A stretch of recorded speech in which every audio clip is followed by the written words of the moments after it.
Oh, poop.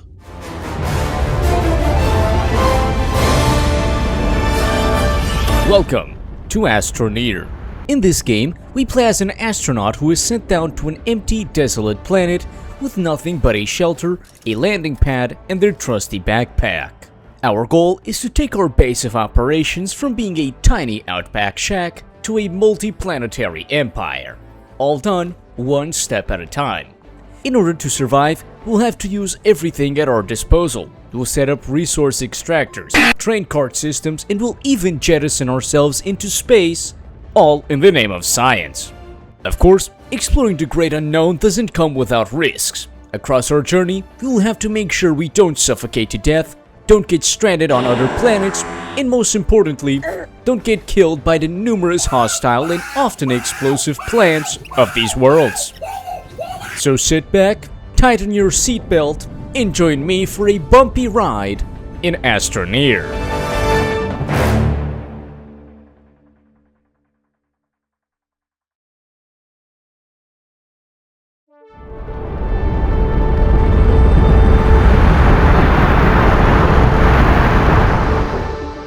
We start our journey on planet Sylva. Here, we've got everything we need to start our operations. But if we want to truly expand our empire, we'll need to branch out to the other planets. Also, meet Bob. Bob is our volunteer for today. You'll notice he is quite short and stumpy, and so he has to use a mech to move around. That will, however, not deter him. In fact, it only makes him stronger, for he is science's greatest soldier. We begin by unpacking the free small printer and oxygenator we get as a daily login bonus from our CEO. After clicking those into place, we get ourselves a free pack of tethers. These are what we use to bring oxygen from our base to wherever we need it to be, usually our lungs. In a process known as Manifest Destiny, we desecrate the nearby land to collect some compound and resin. These two resources are the building blocks of everything we'll need. In the process, I also find myself an exocache. While I can't open it now, this bad boy holds some exclusive NVIDIA processing units which we'll use to craft AI-powered rice cookers with built-in frame generation later on. With another mission complete, we get ourselves 2 free platforms and a storage unit. And with those placed down, we get ourselves a large platform, something that will later become the crux of our base design. Since we like money, we're gonna need to research. For that purpose, I begin constructing the research chamber. This bad boy is capable of turning damn near anything into bytes, which are main currency for acquiring new crafting recipes and... Bob? You didn't turn on the research chamber. Bob, you need to turn it on? Bob? Anyways, before Bob remembers to turn on the research chamber, he decides to craft a small generator. By placing down our generator on the storage unit, it automatically grabs any fuel stored alongside itself. This makes it very easy to semi-automate systems in this game, and learning to use these auto-loading mechanics is what separates the noobs from the adjusting the generator. Really? That's been your fucking problem the whole time. Power output. So now you have it, right? With research now underway, we use our funds to research the smelting furnace. This thing will be essential for creating most mid-game materials. In order to actually construct it, we need some more resin. So we perform a maneuver known as the Vedanta and absolutely obliterate the nearest resin outcrop, with of course no regard for local wildlife. While on the way home, I find this. This is a big nut. Big nut means big money. Not good. With the furnace being built, I start looking for a nearby cave.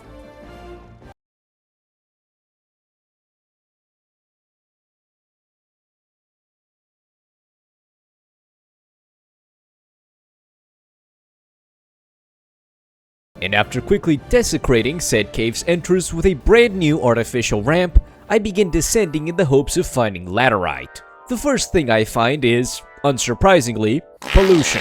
But there is a free medium platform which I'll gladly take back to my base. After a fair bit of cave exploration, I find a way to go even deeper. So we do. Almost immediately, I find a bunch of research items, which I carry out of the cave like an ant, and a massive depot of laterite, which I immediately shove into my pockets. With another giant gemerald in hand, I exit the cave and get to smelting the laterite. This will produce aluminum. the main ingredient to create our very first vehicle, the tractor.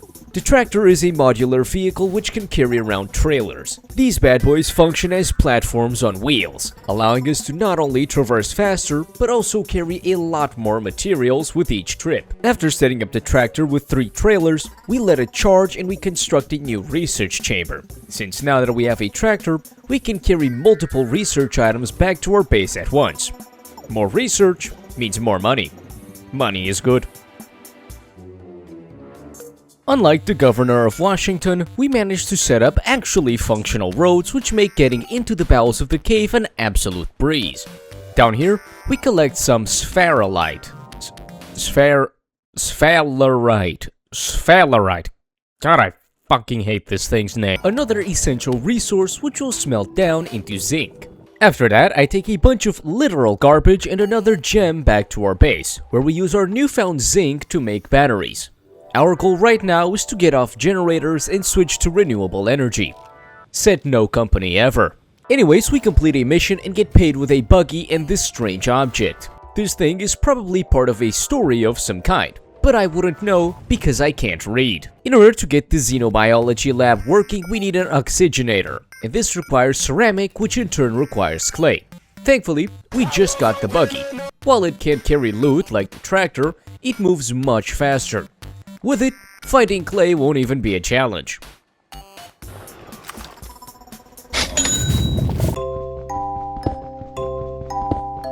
With the oxygenator in place, we activate the lab and get rewarded with a bunch of text I am not reading. Thankfully, the mission log informs us we need to find Sylva shells.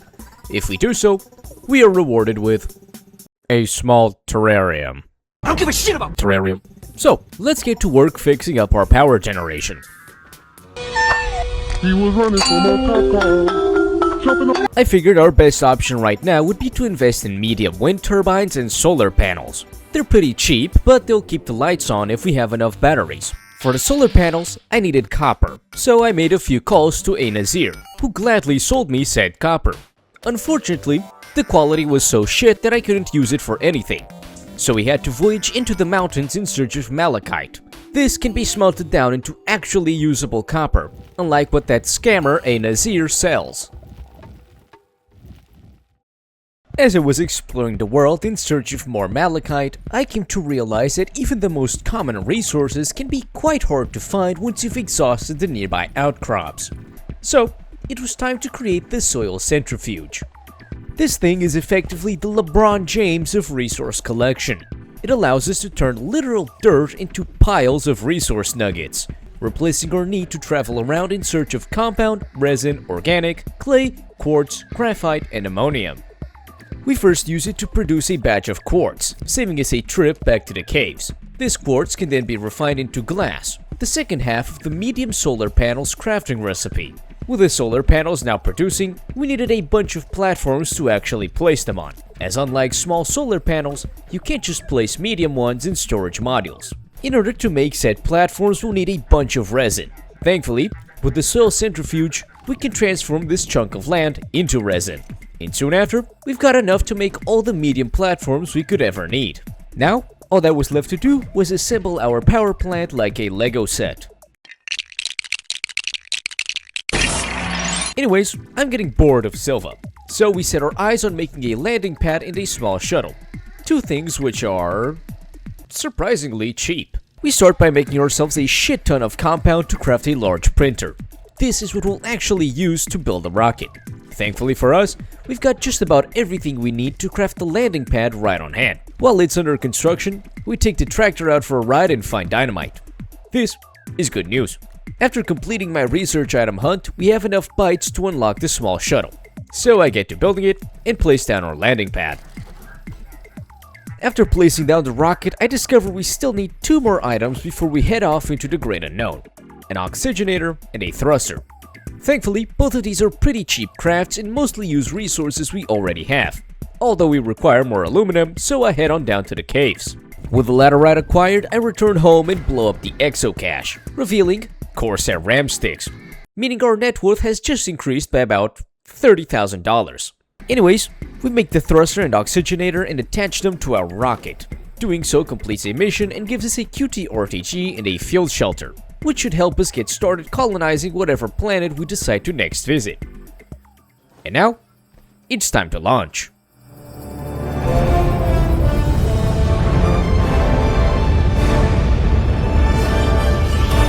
This is the solar system. Each of these planets can be explored and has its own host of unique threats, resources, and environments. Currently, we're on the hunt for tungsten, which is the refined form of wolframite. Thankfully for us, Sylva's own moon, DeSolo, actually has wolframite within its cave systems. So, the only logical move is to tell Bob to pilot the ship directly to DeSolo.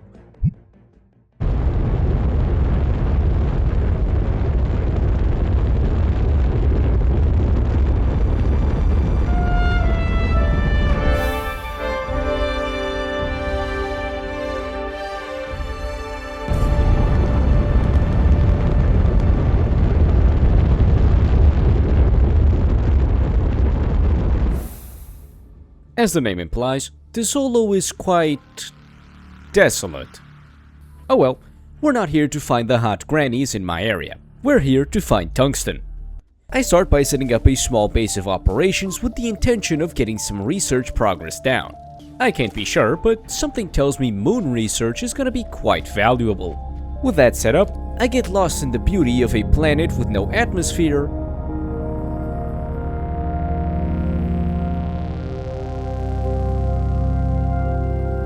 and then I leave. You see, I was actually wrong in looking for tungsten. The extra large platform I wanted to craft required iron, not tungsten. This meant my trip here was a complete waste of time, and I actually had to go to Glacio, not DeSolo.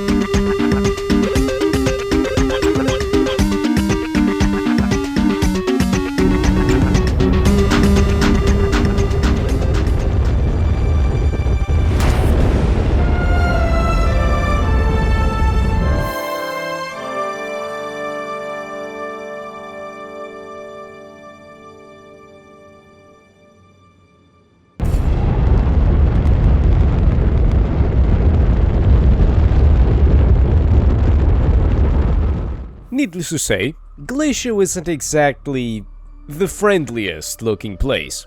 Upon landing, I immediately decide to pollute the landing site with our expanded thruster. No, I will not be returning to pick up this garbage. Anyways, Glacio. The main reason to come here is for the heaps of hematite on the planet's surface. This is what we refine into iron. And boy oh boy, do they have a lot of hematite. While here, I decided to do a little bit of exploring around. The only real thing of interest are these site pylons. They'll come into play later as part of a mission, but right now I can't really do anything with them. Here, I also discover a new form of plant life, the M224 Lightweight Company mortar system. When unearthed, these reveal some yummy research items hidden underneath. I'd like to set up a base to research these on site, but finding resin and compound is much easier said than done on Glacio. In fact, it's pretty hard to find much of anything at all. So, I head back to Sylva. That's Vizania, not Sylva. Oops. After that misclick, I actually head back to Sylva. Here, I do some fucking bullshit, man. Who cares? Anyways, we're back on DeSolo for tungsten. And now we're back on Sylva with a chemistry lab. This bad boy allows us to further refine materials into several powerful alloys. These will be used to build absolutely fuck all in this run. We then make a quick stop on Novus to find some lithium, which takes embarrassingly long. Like, no, seriously. I walked throughout the entire goddamn planet trying to find lithium. I walked so much, in fact, I got lost. After about half an hour of aimless wandering, I made my way back home and used the lithium to construct some juicy medium batteries. With those set up, we should finally be able to use our machinery without running out of power. Pretty recently, we got ourselves a hold of this thing. This is like the strange object, but it has to be activated on Glacio.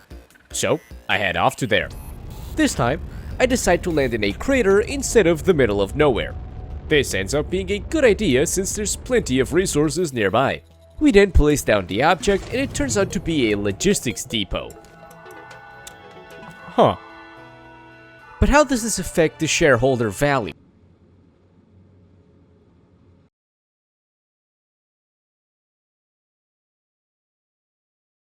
There's no rhyme or reason for what the fuck I'm doing here. There's no excuse for what the fuck has transpired. There's no excuse. So, we managed to get ourselves stuck in an isolated planet many million miles away from home. Great. Our first order of action is to try and set up some kind of livable base. Thankfully, there's a fair bit of compound already nearby, so the only thing we really need to do now is find resin. As mentioned previously, this isn't very easy on Glacio. Just woke up in a fucking steaming mood, yeah?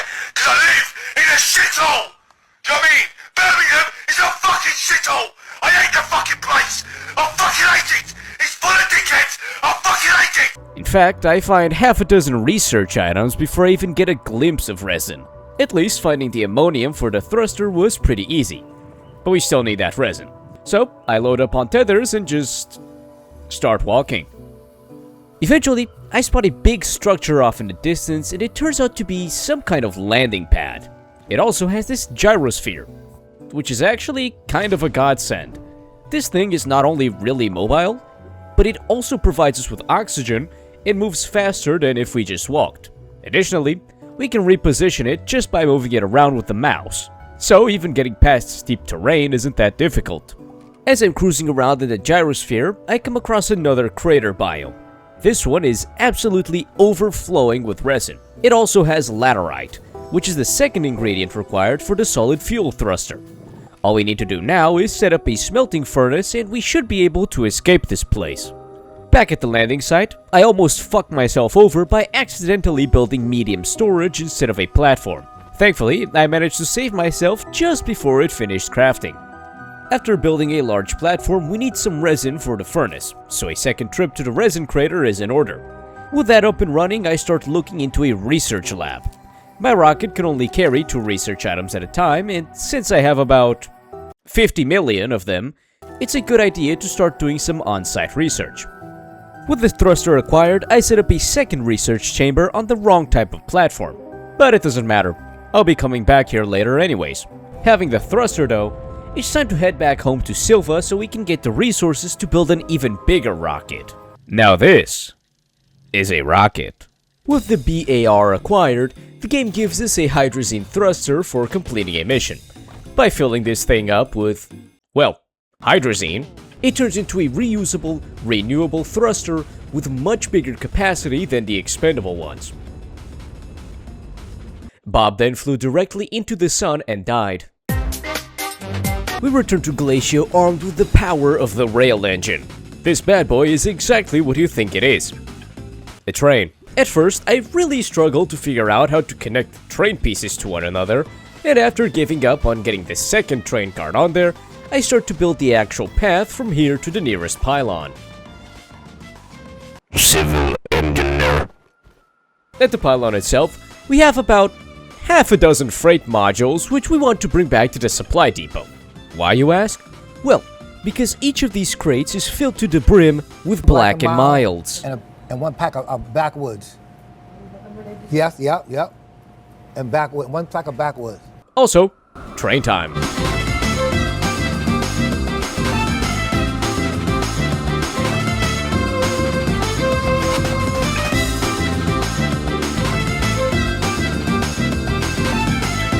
I then go back to Sylva to pick up an absolutely ginormous wind turbine and fly back to Glacio, where I accidentally end up at the original landing site. I'm still not picking up that garbage. A wise man once said a house isn't a home until it has a landing pad and a soil centrifuge. Combined with the power we'll get from this absolute fucking unit, I think it's safe to say Glacio is now our second home. And that's why I stopped recording here. No part 2, ever. Fuck you.